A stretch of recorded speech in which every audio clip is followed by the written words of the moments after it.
Cerita diawali dengan diperlihatkan seorang pria bernama Frank Morris, di mana ia bukan pencuri biasa. Ia adalah pencuri cerdik, penuh perhitungan, dan dikenal sebagai tahanan yang selalu berhasil menemukan celah di tempat yang dianggap mustahil.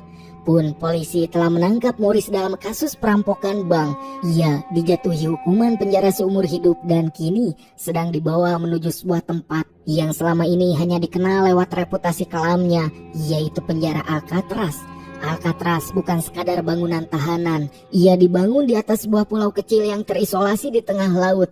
Tak ada jembatan, tak ada jalur darat. Kemanapun mata memandang yang terlihat hanyalah air laut yang dingin juga ganas.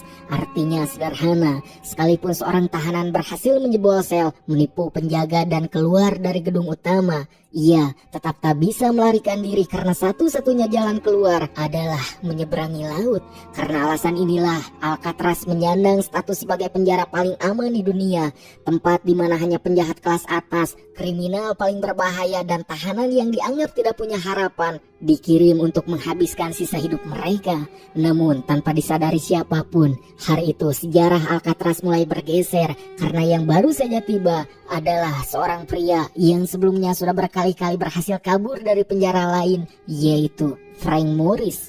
Meski terkenal cerdas dan penuh percaya diri, kali ini di penjara Alcatraz, Morris merasakan sesuatu yang jarang ia rasakan sebelumnya. Alcatraz benar-benar berbeda. Setiap sudut diawasi dan setiap gerakan terasa diawasi oleh mata tak terlihat.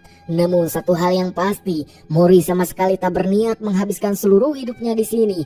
Begitu menginjakan kaki di dalam penjara, otaknya langsung bekerja. Ia tidak berpikir tentang bertahan hidup. Ia tidak memikirkan adaptasi yang ada di kepalanya, hanya satu: bagaimana cara kabur dari sini. Setelah itu, ia dikunci di dalam sebuah sel sempit di dalam pintu besi tebal. Seorang penjaga berdiri di depannya dan berkata dengan nada datar, "Welcome to Alcatraz." Dan sejak saat itulah kisah yang sebenarnya dimulai. Tak lama kemudian, sebuah bel nyaring terdengar di seluruh penjara. Pintu-pintu sel terbuka secara otomatis dan serempak. Para petugas mulai memanggil para tahanan keluar. Semua orang berdiri dalam barisan rapi menuju ruang makan untuk sarapan.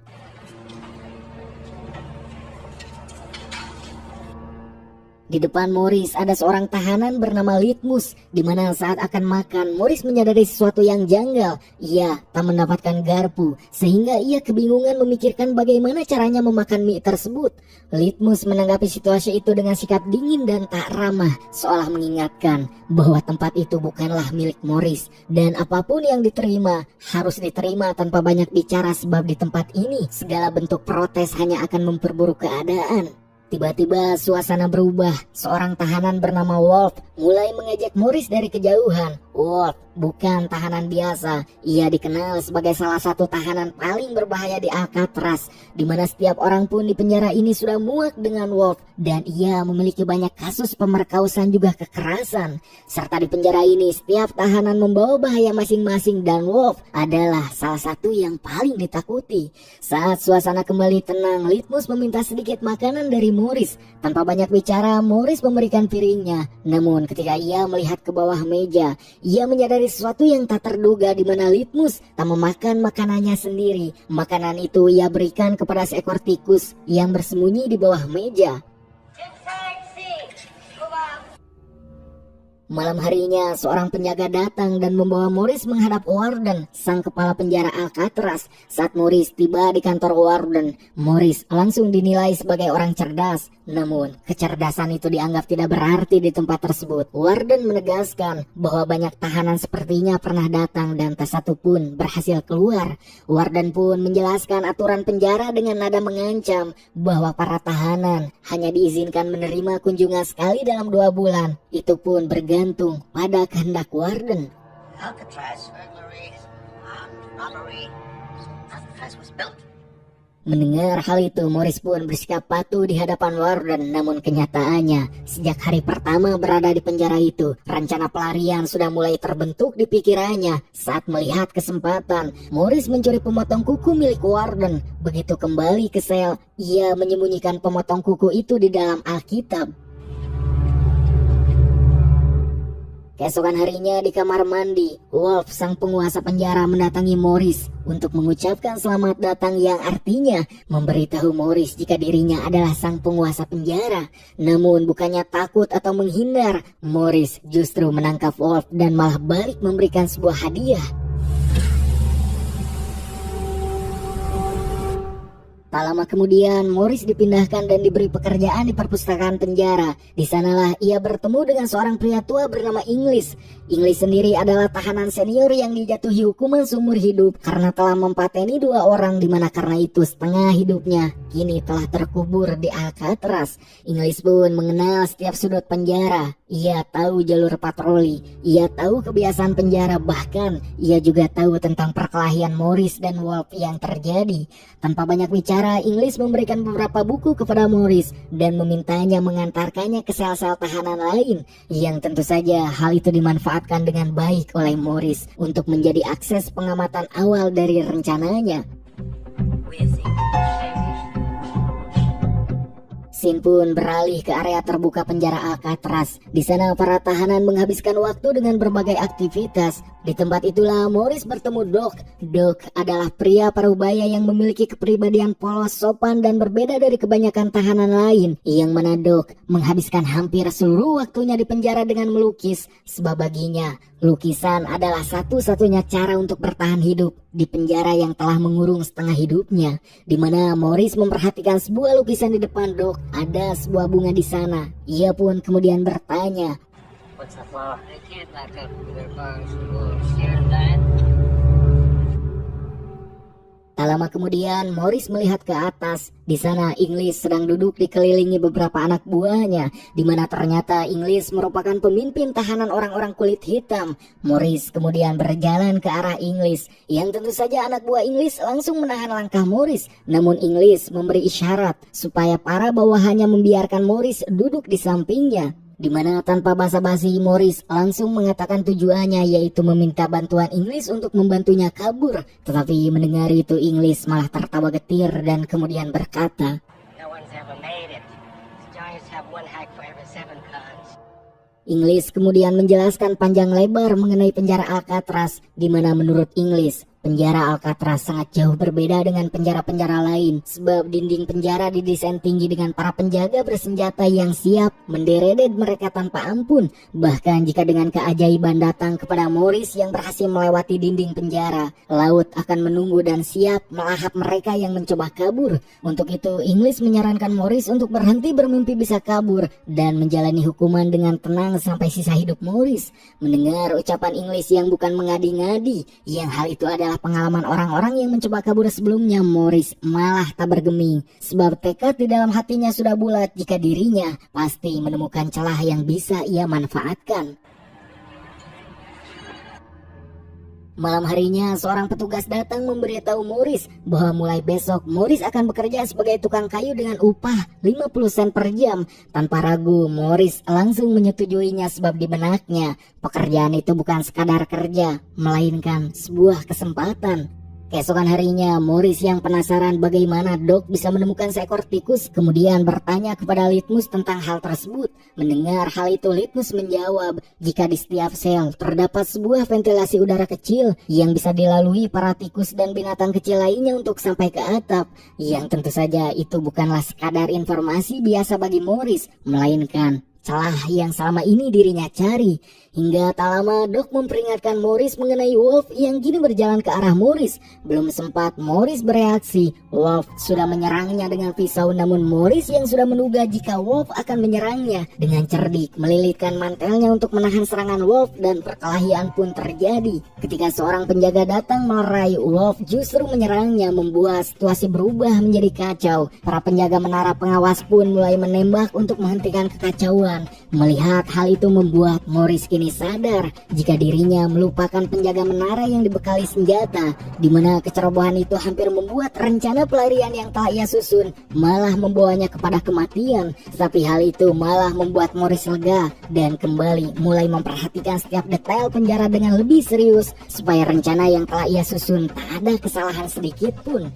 Namun akibat kekacauan yang dilakukan Wolf, kini Morris dan Wolf dibawa ke sel isolasi, sel tempat hukuman terburuk di Alcatraz yang tak ada satupun tahanan yang ingin masuk ke sana. Tetapi Morris meyakini sesuatu, jika rencananya ingin berhasil, maka dirinya harus melewati hukuman terberat.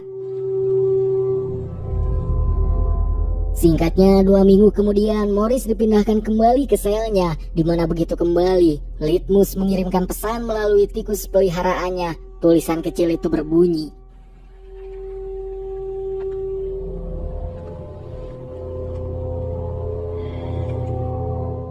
tak lama kemudian, seorang tahanan baru ditempatkan di sel sebelahnya. Namanya adalah Charlie, di mana Morris dan Charlie cepat akrab. Charlie kemudian diperkenalkan kepada English, Doc, dan yang lainnya. Namun di waktu yang sama, sesuatu terjadi. Warden, sang kepala sipir penjara, melakukan inspeksi mendadak ke setiap sel tanpa pemberitahuan, di mana ketika Warden memasuki sel Doc, ia melihat banyak lukisan yang jumlahnya semakin hari semakin bertambah. Yang saat Warden melihat lukisan dirinya sendiri yang dibuat oleh Doc sedang cemberut, membuat Warden tak terima karena digambarkan seperti seorang otoriter.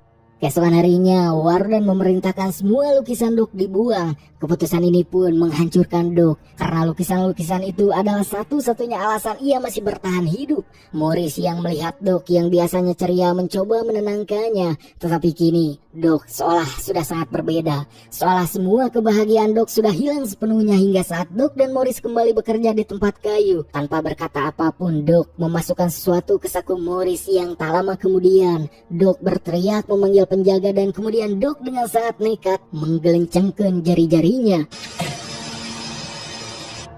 Seolah Doc ingin memberitahu jika kini jari-jari yang tak bisa ia gunakan untuk melukis sudahlah tak berguna. Setelah itu Doc dibawa pergi untuk diobati, di mana setelah Doc dibawa pergi, Morris merogoh sakunya yang mana terdapat bunga kecil, bunga yang sama seperti di lukisan Doc. Morris mengerti pesan tersebut. Ia kemudian memungut tek-tekan jari Doc, memasukkannya ke dalam kotak dan berkata kepada para penjaga supaya diberikan kepada Warden.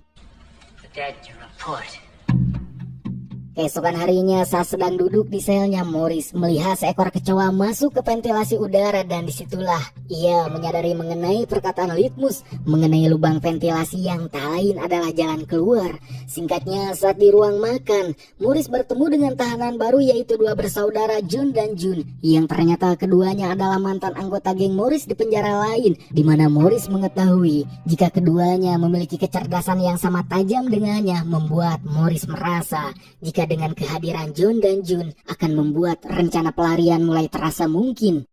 Di satu sisi, Charlie, sang tahanan baru yang selnya bersebelahan dengan Morris, mendapati sebuah kabar bahagia jika istrinya datang untuk menjenguk, di mana tentu saja hal itu membuat Charlie bahagia. Wajahnya pun penuh rindu yang dibalut kecemasan. Di sisi lain, Putri English datang menjenguk ayahnya. Begitu English melihat putrinya, tubuhnya pun seketika membeku. Waktu seolah berhenti sebab putrinya telah tumbuh besar. Ia telah melewati masa kecilnya tanpa kehadiran sang ayah. Air mata English jatuh perlahan, bukan karena lemah, melainkan karena penyesalan yang datang terlambat. Kembali kepada Charlie yang ternyata kedatangan istrinya untuk menyampaikan kabar baru mengenai ibu Charlie yang sakit parah, dan dokter pun sudah memvonis jika ibunya Charlie kemungkinan hanya memiliki waktu 1 atau 2 bulan lagi. Kata-kata tersebut menghantam Charlie tanpa ampun. Untuk pertama kalinya, ia benar-benar merasakan beratnya tembok penjara, dan saat waktu kunjungan habis, keinginan Charlie untuk bisa keluar dari penjara begitu besar dirasakan. Di mana malam itu ia mendekati Morris dan berkata, jikalau Morris mempunyai rencana untuk kabur, maka dirinya ingin ikut serta. Keesokan harinya, Morris, Charlie, John, dan June berkumpul diam-diam di tempat yang tidak mencolok. Di sela rutinitas yang terlihat biasa, Morris pun menjelaskan rencananya. Ia memberitahu bahwa ventilasi udara di setiap sel terhubung ke atap. Air laut yang asin telah membuat dinding penjara menjadi rapuh akibat korosi selama bertahun-tahun. Di mana Morris pun memberikan bukti jika dirinya sudah memperbesar ventilasi udara hanya menggunakan gunting kuku saja, dan kini rencananya sederhana tetapi menurut Morris sangat berbahaya berbahaya, yaitu membuat terowongan kecil di ventilasi udara supaya mereka bisa keluar melewati atap. John yang mendengarnya langsung mengajukan pertanyaan penting mengenai para penjaga sipir yang tentu akan curiga jika mereka semua tak ada di selnya masing-masing. Mendengar itu, Morris tersenyum tipis. Ia berkata jika dirinya sudah memikirkan hal tersebut, yaitu memanfaatkan Jun yang bekerja di bagian cukur rambut. Morris menjelaskan tentang kepala palsu, rambut dari tukang cukur, wajah dari campuran beton dan kertas, diletakkan di tempat tidur dan ditutup oleh selimut, di mana penjaga yang memiliki kebiasaan hanya melihat sekilas tentunya tak akan curiga. Namun masalah berikutnya adalah laut. Morris menatap Jun yang bekerja di bagian pakaian untuk sebisa mungkin mencuri jas hujan dan memanfaatkan hal itu untuk membuat perahu tabung dan jaket pelampung yang bisa mereka gunakan nantinya. Dan untuk merealisasikan rencananya, Morris meminta Charlie untuk menjadi orang penting, yaitu menjadi penjaga yang nantinya memberikan kode jika penjaga sipir penjara datang ketika dirinya melakukan pekerjaannya membuat terowongan di lubang ventilasi. Merasa ide Morris sangatlah jenius, semua orang pun sepakat, yang dimana malam itu juga rencana pun dimulai.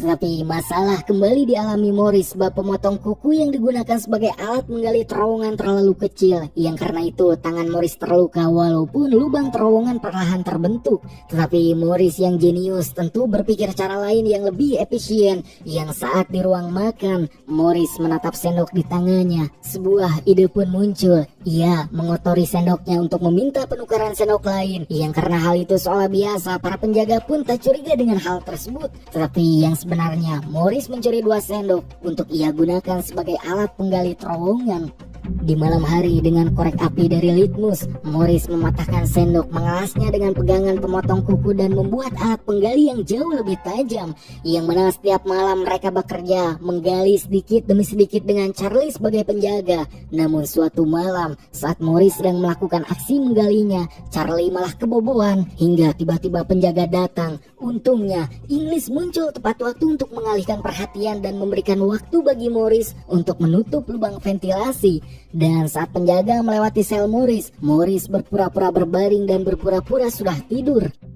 Singkatnya, setelah lubang berhasil dibuat, masalah lain kembali datang sebab kisi-kisi ventilasi ternyata dipasang dengan skruk besi dan untuk membukanya butuh alat tajam. Tetapi Morris dengan kecerdasannya kembali menemukan ide di mana dirinya kembali memanfaatkan dirinya yang bekerja sebagai tukang kayu. Morris pun mencuri potongan logam, walaupun hal itu hampir diketahui penjaga karena alat mesin logam yang dilalui Morris berbunyi. Tetapi lagi-lagi dengan otak encernya, Morris berhasil melewati hal itu sebab dirinya secara terang-terangan menyerahkan logam yang ia bawa, padahal satunya lagi ia sembunyikan di sepatunya. Dan kini dengan logam tersebut, kisi-kisi ventilasi pun dipotong perlahan.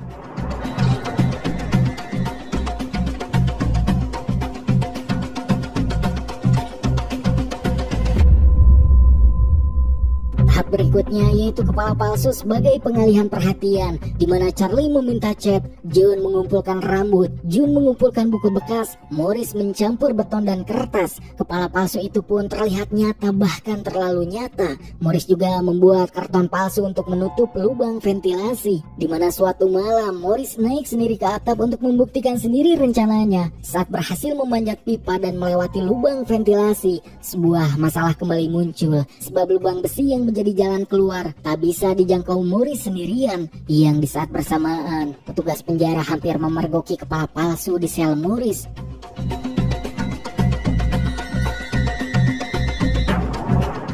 Namun entah apa yang terjadi, Morris berhasil kembali tepat waktu yang membuat penjaga sipir tak mencurigai aktivitas yang dilakukan Morris. Keesokan harinya, Morris menyimpulkan satu hal, dirinya membutuhkan satu orang yang harus ia ajak naik ke atap. Untuk itu, Morris mengajak John dan akhirnya yang tadi jadi masalah kini bisa diatasi walaupun masalah lain datang. Sebab besi penutup lubang jalan keluar ternyata dilas penuhnya dan satu-satunya cara membukanya adalah dengan sebuah mesin bor yang tentu itu mendapatkan mesin bor di penjara merupakan sebuah hal yang mustahil. Tetapi Morris yang sudah kapalang tanggung akan rencananya memikirkan hal lain untuk membuat mesin bor, di mana dengan melihat benda-benda yang ia bisa manfaatkan seperti kipas angin kecil di ruangan musik, Morris tahu itu cukup untuk membuat mesin bornya. Dan untuk mendapatkan mata bor, Morris mendatangi Charlie yang terkenal bisa menyelundupkan barang-barang, meminta kepada Charlie untuk menyelundupkan mata bor dengan imbalan separuh makan siangnya. Singkatnya, setelah semua barang-barang yang dibutuhkan sudah ada, kita melihat kipas sederhana berubah menjadi mesin bor rakitan, di mana di malam hari mereka memotong besi, dan suara keras itu pun menarik perhatian penjaga. Namun tepat sebelum tertangkap, besi terakhir berhasil dipotong dan jalan keluar pun akhirnya terbuka.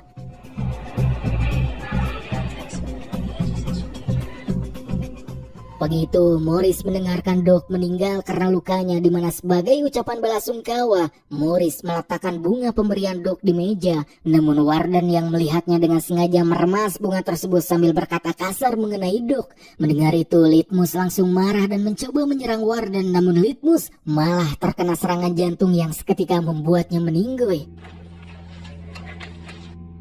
Melihat semua yang terjadi saat itulah keputusan dibuat Morris jika malam ini waktu yang tepat untuk mereka melakukan pelarian. Inggris yang seolah mengetahui jika Morris sudah menyelesaikan semua puzzle terlihat memberikan buku terakhir. Morris pun menjabat tangannya dan kini keduanya tahu ini adalah sebuah perpisahan. Di mana saat malam tiba, Charlie yang awalnya memiliki tekad untuk kabur kini malah ragu, yang karena ketakutan akan kegagalan menguasai pikiran Charlie membuat Morris, John dan June dengan terpaksa pergi bertiga terlebih dahulu berharap Charlie mengikuti mereka.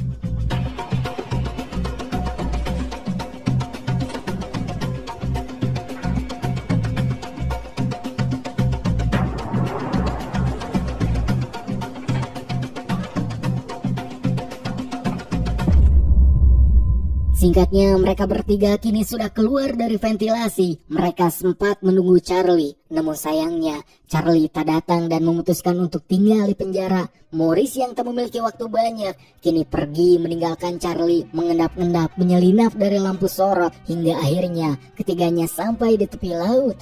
Morris pun kemudian menyuruh John dan June meniup jas hujan untuk digunakan sebagai perahu.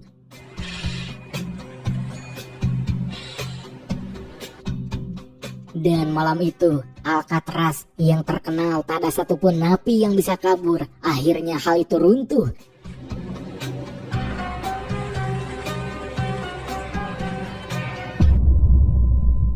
Hingga pagi hari, kepala palsu ditemukan, sirine meraung, pencarian dilakukan di semua sudut penjara. Namun Morris dan yang lainnya tak berhasil ditemukan. Warden yang tak mau kehilangan muka demi jabatannya kemudian berbohong dengan memberikan keterangan jika Morris dan yang lainnya tak berhasil kabur, sebab menurutnya Morris dan yang lainnya telah tewas tenggelam. Namun dunia tidak percaya dan nama Frank Morris pun menjadi legenda, sebab penjara paling aman di dunia akhirnya dikalahkan oleh kesabaran, kecerdikan, dan juga sebuah tekad.